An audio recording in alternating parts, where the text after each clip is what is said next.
teman-teman, ketemu lagi dengan saya Janatul Umroh di video ketiga saya yang berjudul tentang toksikologi obat dan penanganan keracunan umum.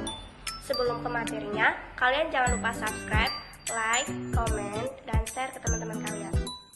Topik kali ini yang saya akan bahas, yang pertama definisi toksikologi obat, yang kedua keracunan obat spesifik, yang ketiga review jurnal.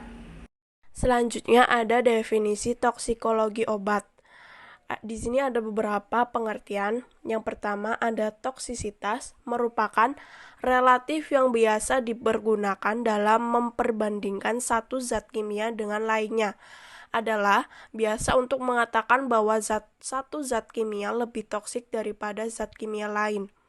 Obat adalah suatu bahan atau campuran bahan yang dimaksudkan untuk digunakan dalam menentukan diagnosis, mencegah, mengurangi, menghilangkan, menyembuhkan penyakit atau gejala penyakit, luka atau kelainan badaniah atau rohaniah pada manusia atau hewan, termasuk memperelok tubuh atau bagian tubuh manusia, dari Anif 1991. Cara terjadinya racun terdiri dari yang pertama, self-poisoning. Pada keadaan ini, pasien memakan obat dengan dosis yang berlebih, tetapi dengan pengetahuan bahwa dosis ini tidak membahayakan, karena pasien tidak termaksud bunuh diri, tetapi hanya untuk mencari perhatian saja. Yang kedua, attempted suicide. Pada keadaan ini, pasien bermaksud untuk bunuh diri, bisa berakhir dengan kematian atau pasien dapat sembuh bila salah tafsir dengan dosis yang dipakai. Yang ketiga, accidental poisoning, yaitu keracunan yang merupakan kecelakaan tanpa adanya faktor kesengajaan.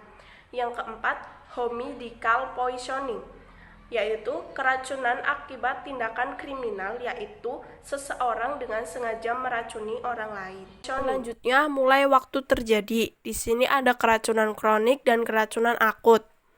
Keracunan kronik adalah keracunan yang gejalanya timbul perlahan dan lama setelah pajanan. Gejala dapat timbul secara akut setelah pemajanan berkali-kali dalam dosis relatif kecil. Ciri khasnya adalah zat penyebab diekskresikan 24 jam lebih lama dan waktu paruh lebih panjang sehingga terjadi akumulasi. Keracunan ini diakibatkan oleh keracunan bahan-bahan kimia dalam dosis kecil, tetapi terus-menerus dan efeknya baru dapat dirasakan dalam jangka panjang, minggu, bulan, atau tahun. Selanjutnya ada keracunan akut. Biasanya terjadi mendadak setelah makan sesuatu, sering mengenai banyak orang, atau pada keracunan dapat mengenai seluruh keluarga atau penduduk sekampung. Gejalanya seperti sindrom penyakit muntah, diare, konvulsi, dan koma. Keracunan ini juga karena pengaruh sejumlah dosis tertentu yang akibatnya dapat dilihat atau dirasakan dalam waktu pendek.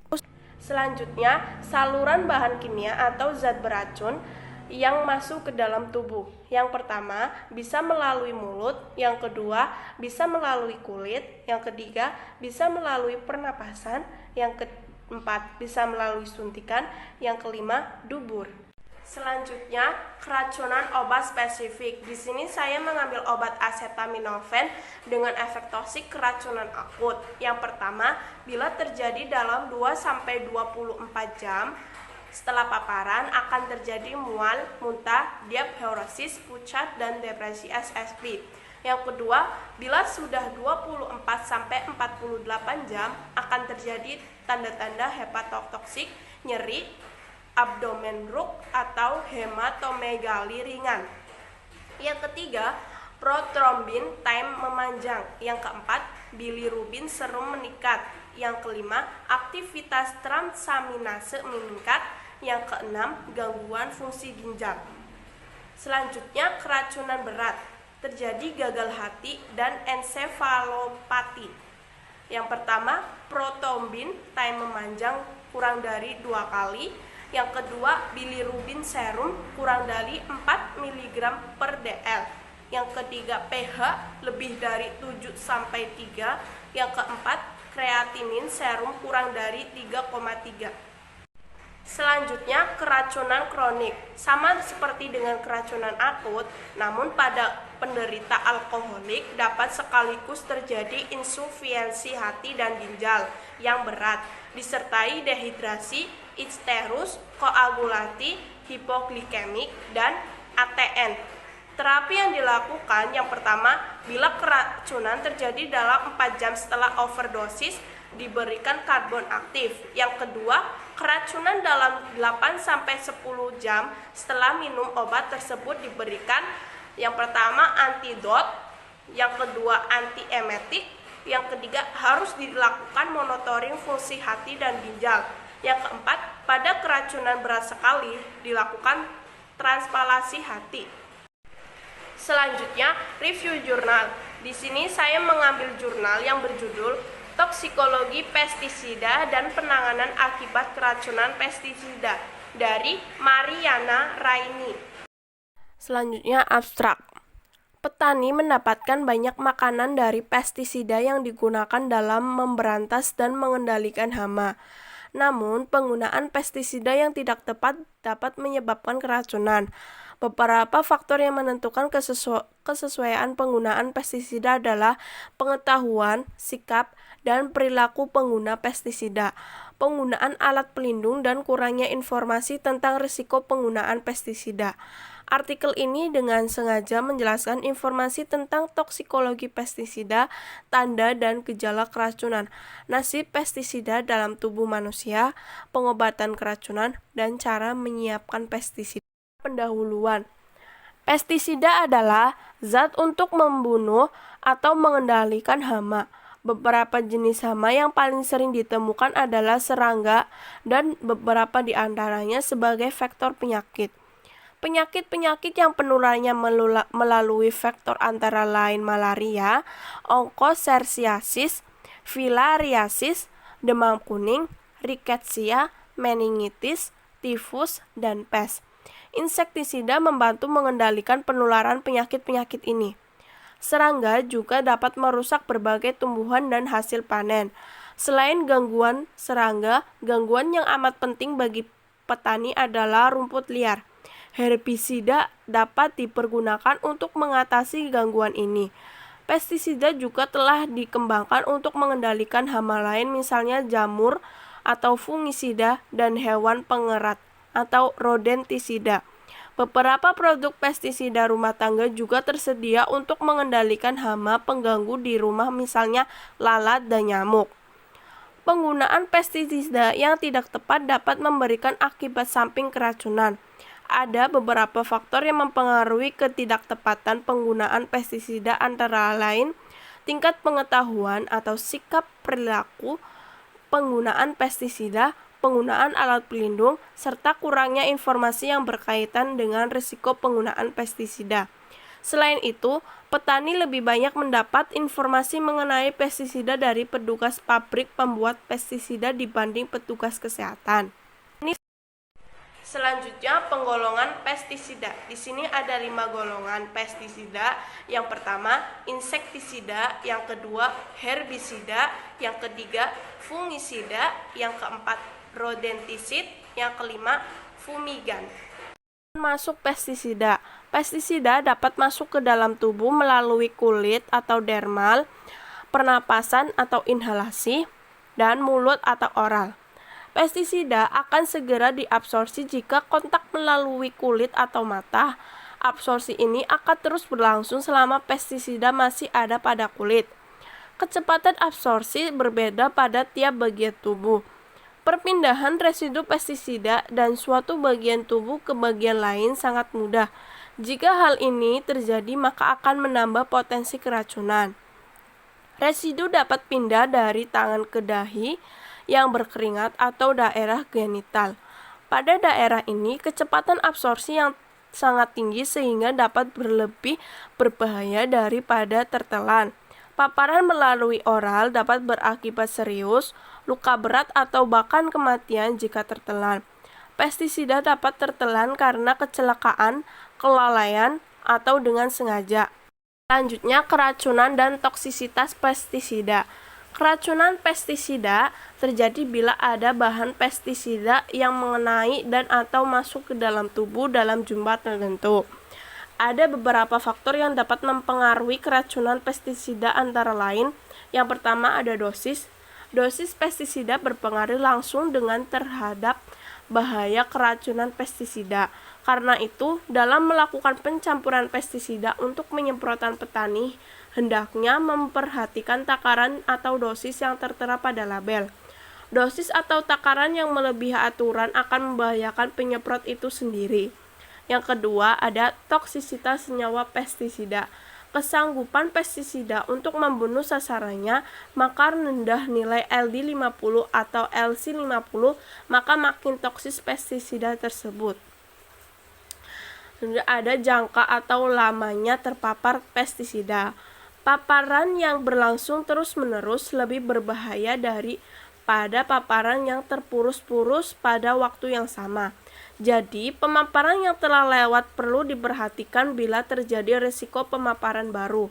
Karena itu penyemprot yang terpapar berulang kali dan berlangsung lama dapat menimbulkan keracunan kronik. Yang kedua ada jalan masuk pestisida dalam tubuh.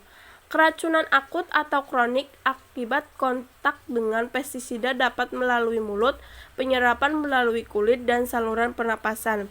Pada petani pengguna pestisida keracunan yang terjadi lebih banyak terpapar melalui kulit dibandingkan dengan paparan melalui saluran pencernaan dan pernapasan. Selanjutnya, cara kerja pestisida. Yang pertama ada pestisida golongan organoklorin. Adalah insektisida organoklorin bekerja dengan merangsang sistem saraf dan menyebabkan paratesia, peka terhadap rangsangan, iritabilitas, terganggunya keseimbangan, tremor, dan kejang-kejang. Cara kerja zat ini tidak diketahui secara tepat. Beberapa zat kimia ini bekerja pada sistem syaraf. Yang kedua ada pestisida golongan organofosfat dan karbamat. Pestisida golongan organofosfat dan karbamat memiliki aktivitas antikolinesterase seperti halnya fisostigmin, neostigmin, piritostigmin, distigmin, ester asam fosfat, ester tiofosfat, dan karbamat. Cara kerja semua jenis pestisida organofosfat dan karbamat sama, yaitu menghambat penyaluran impuls saraf dengan cara mengikat kolinesterase sehingga tidak terjadi hidrolisis asetilkolin. Secara sederhana, reaksinya dapat dilihat pada gambar di bawah ini.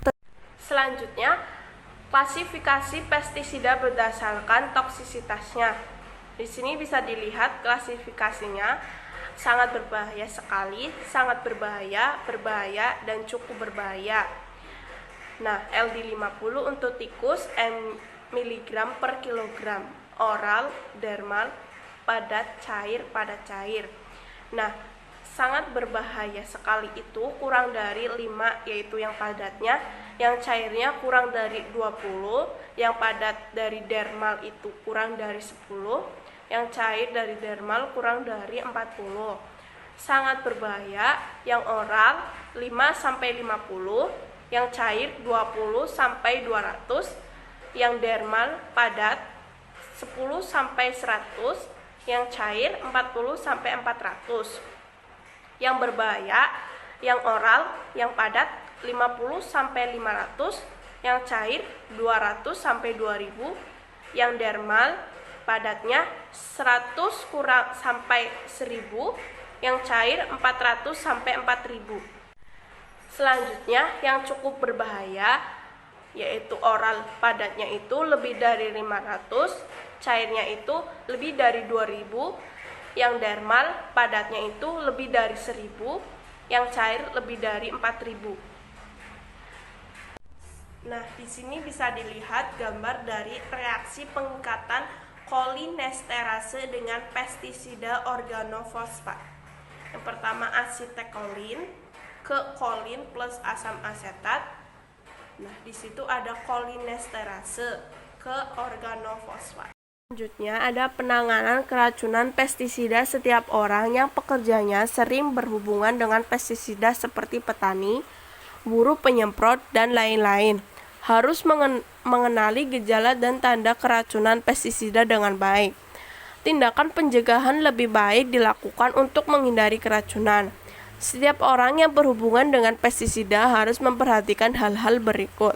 Yang pertama, kenali gejala dan tanda keracunan pestisida dan pestisida yang sering digunakan. Yang kedua, jika diduga keracunan, korban segera dibawa ke rumah sakit atau dokter terdekat. Yang ketiga, identifikasi pestisida yang memapari korban, berikan informasi ini pada rumah sakit atau dokter yang merawat. Yang keempat, bawa label kemasan pestisida tersebut. Pada label tertulis informasi pertolongan pertama penanganan korban. Yang kelima, tindakan darurat dapat dilakukan sampai pertolongan datang atau korban dibawa ke rumah sakit. Selanjutnya, kesimpulan dari jurnal, pestisida yang mempunyai daya bunuh tinggi dalam penggunaan dengan kadar yang rendah menimbulkan gangguan lebih sedikit bila dibandingkan dengan pestisida dengan daya bunuh rendah, tetapi dengan kadar tinggi. Toksisitas pestisida dapat diketahui dengan RD50 oral, yaitu dosis yang diberikan dalam makanan hewan-hewan percobaan yang menyebabkan 50% dari hewan-hewan tersebut mati. Toksisitas pestisida secara inhalasi juga dapat diketahui dari LC50, yaitu konsentrasi pestisida di udara yang mengakibatkan 50% hewan percobaan mati. Penurunan aktivitas kolinesterase hingga menjadi 60% akan menyebabkan timbulnya gejala yang tidak spesifik seperti pusing, mual, lemah, sakit dada, dan lain-lain. Pada umumnya, gejala dan kelainan neurologik muncul setelah terjadinya penghambatan 50% atau lebih aktivitas kolinesterase. Menurut WHO, penurunan aktivitas kolinesterase sebesar 30% dari normal menunjukkan telah terjadi pemaparan organofosfat dan petani perlu diistirahatkan hingga kadar kolinesterase normal. Aktivitas kolinesterase ini tergantung dari kadar kolinesterase yang aktif dalam darah. Sekian dari video kali ini. Jika ada salah kata mohon dimaafkan. Jangan lupa subscribe, like, komen, dan share ke teman-teman kalian. Oke, bye-bye.